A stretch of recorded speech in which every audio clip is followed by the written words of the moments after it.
दिनांक 12 ऑगस्ट रोजी अंदरसूल गावातील कहार वस्तीच्या पाठीमागे मोठ्या प्रमाणात गांजाची आयात झालेली असून सदरची बातमी पोलीस पथकास मिळाली। सदर माहितीच्या आधारे सदर ठिकाणी सापळा रचून 4 लाख रुपये किमतीचा प्लास्टिक गोणीमध्ये खाकी रंगाचा सेलो टेपने रॅप केलेले 8 पुडे व 2 पारदर्शक प्लास्टिकच्या पिशव्यात सुमारे एकूण 20 किलो वजनाचा गांजा तसेच 500 रुपये किमतीचा डिजिटल वजन काटा, 50 रुपये किमतीची खाकी रंगाची सेलो टेप असा एकूण 4,550,000 रुपयाचा किमतीचा गांजा व इतर आवश्यक साहित्य साधने असा मुद्देमाल आरोपी सुनील रघुनाथ कचरे राहणार अंदरसूल तालुका येवला, गणेश सुनील कचरे वय वर्ष 17 राहणार अंदरसूल तालुका येवला आणि किशोर कल्याण लकारे वय वर्ष 27 राहणार अंदरसूल तालुका येवला अशांच्या कब्जात मिळून आला। सदर कारवाईमध्ये 3 आरोपींना अटक करण्यात आली असून 4था आरोपी हा फरार आहे। सदरची कामगिरी बाळासाहेब पाटील पोलीस अधीक्षक नाशिक ग्रामीण तेगवीर सिंग संधू, अप्पर पोलीस अधीक्षक मालेगाव परिमंडळ श्री बाजीराव महाजन, उपविभागीय पोलीस अधिकारी मनमाड यांच्या मार्गदर्शनाखाली येवला तालुका पोलीस ठाण्याचे पोलीस निरीक्षक संदीप मंडलिक, पोलीस उपनिरीक्षक हर्षवर्धन बहिर, दौलत ठोंबरे सहाय्यक पोलीस उपनिरीक्षक, पोलीस हवालदार राजेंद्र पाटील, पोलीस शिपाई योगेश मोरे, पोलीस शिपाई गणेश सोनवणे, पोलीस शिपाई नितीन पानसरे, पोलीस शिपाई गजानन दळवे, पोलीस शिपाई रवींद्र दराडे, पोलीस शिपाई दीपक जगताप यांनी संयुक्तरित्या पार पाडली आहे। आता गेल्या आठवड्यामध्ये 3,000 त्या गोळ्या सापडल्या गेल्या। त्यांच्या कुठून आल्या गोळ्या त्या बाबतीतला संपूर्ण ऍडिशनल एसपी मालेगाव हे तपास करत आहेत। सगळ्यात मोठी कारवाई आहे ती गेल्या आठवड्यातच ती कारवाई झालेली आहे। त्यामुळे आपण म्हणतो ते अगदी खरं आहे की अशा काही गोळ्या आहेत की ज्या ड्रग्ज या विभागामध्ये अशा येतात की त्या मेडिकलमध्ये त्या उपलब्ध होतात। एफडीच्या विभागांना सुद्धा आम्ही त्याचं आवाहन केलेलं आहे की आपण या बाबतीमधल्या चेकिंग वगैरे त्या क्षेत्रामध्ये व्हायला पाहिजे, कारण हा विषय जो आहे तो टॅबलेटच्या स्वरूपात असल्यामुळे त्याला उपलब्ध होताना आम्हाला ते बरेचदा डमी कस्टमर पाठवून वगैरे ह्या सगळ्या गोष्टी कराव्या लागतात, परंतु ते यशस्वी होत आहेत। मोठ्या प्रमाणात कारवाई मालेगाव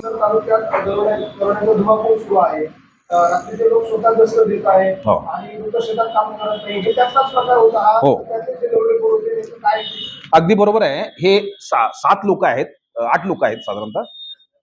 ते सर्व ह्याच प्रकारचे गुन्हेगार आहेत की जे सिन्नर, सायखेडा आणि निफाड या भागामध्ये रात्रीचं जे मारहाण करायचे, चोऱ्या करायचे, एकाच दिवशी 5 ठिकाणी त्यांनी प्रयत्न केलेले आहेत। त्यामुळे लोकांच्या मनामध्ये भीतीचं वातावरण याच्यामुळे पसरलेलं आहे, ते मारहाण पण करायचे। त्यामुळे ह्या लोकांना रायगड पोलिसने 4 लोकांना अटक केलेली आहे, आम्ही 3 लोकांना अटक केलेली आहे। हे साधारणतः 7 लोक याच्यामध्ये गुन्हेगार आहेत।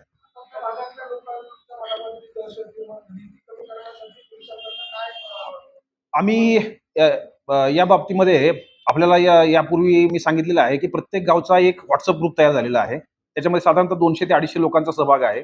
आम्ही त्या ग्रुपच्या माध्यमातून सत्य परिस्थिती त्यांच्यापर्यंत पोहोचवण्यासाठी सातत्याने प्रयत्न करतो आहोत आणि त्याबरोबरच ग्राम सुरक्षा दल आम्ही निर्माण केलेलं आहे। त्या ग्राम सुरक्षा दलांच्या बरोबर 10-12 लोक जे तरुण आहेत गावातले, त्यांच्याबरोबर आमचा पोलीस कर्मचारी त्यांना लाठीकाठी शिट्टी देऊन त्यांच्याबरोबर रात्री गस्त करण्याचा प्रयोग हा निफाडमध्ये, पिंपळगावमध्ये, आपल्या सायखेड्यामध्ये सातत्याने सुरू आहे। त्यामुळे कॉन्फिडन्स बिल्डिंगचं काम जे आहे ते त्या एरियामध्ये सुरू आहे। लोकांना विश्वासात घेऊन सुरक्षेसंदर्भातली उपाययोजना सुरू आहे। सुद्धा उत्तर प्रदेशवरून लोक इकडे येत आहेत, म्हणजे हा एक्सप्रेस हायवे जो आहे त्यांनी तात्काळ तिथं जाता येतं म्हणून ह्या अशा स्वरूपाच्या चोऱ्या होत आहेत।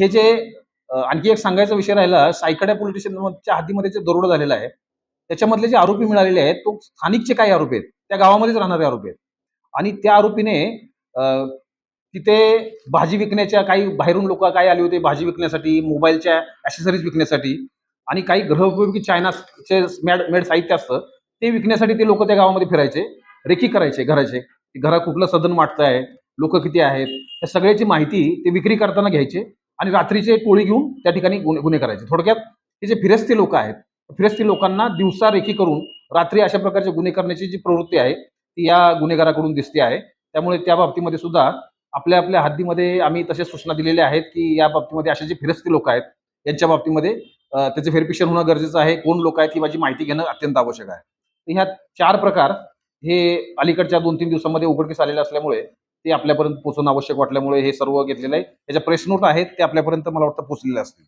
थँक्यू।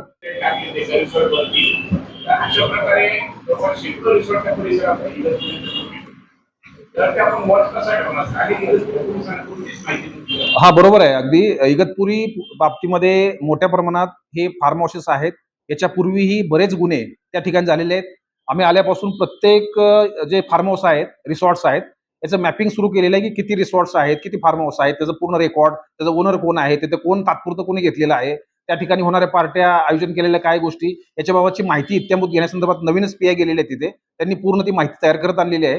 हा जो प्रकार होता, मी सीबीआयच्या अधिकाऱ्यांशी बोललो, 2 दिवसाच्या आधी सुरू झाला होता, 2 दिवस आधी. त्यामुळे माहिती यायला जो वेळ लागतो, 2 दिवसाच्या आधीच ते सुरू झालं होतं आणि त्यांच्या त्या स्टेटमेंटमध्ये सुद्धा त्यांनी संपूर्ण खात्री केलेली आहे की 2 दिवसाच्या नंतर लगेच रेड झालेली आहे. त्यामुळे ते पर्क्युलेट व्हायला, माहिती आमच्यापर्यंत पर्क्युलेट व्हायला थोडा वेळ लागतो. परंतु आपण म्हणता ते खरं आहे की त्या ठिकाणी अधिक वॉच ठेवण्याची आवश्यकता आहे. त्या दृष्टिकोनातून आम्ही कारवाई करत आहोत. वृत्तसंकलन विभाग, एबी न्यूज, नाशिक.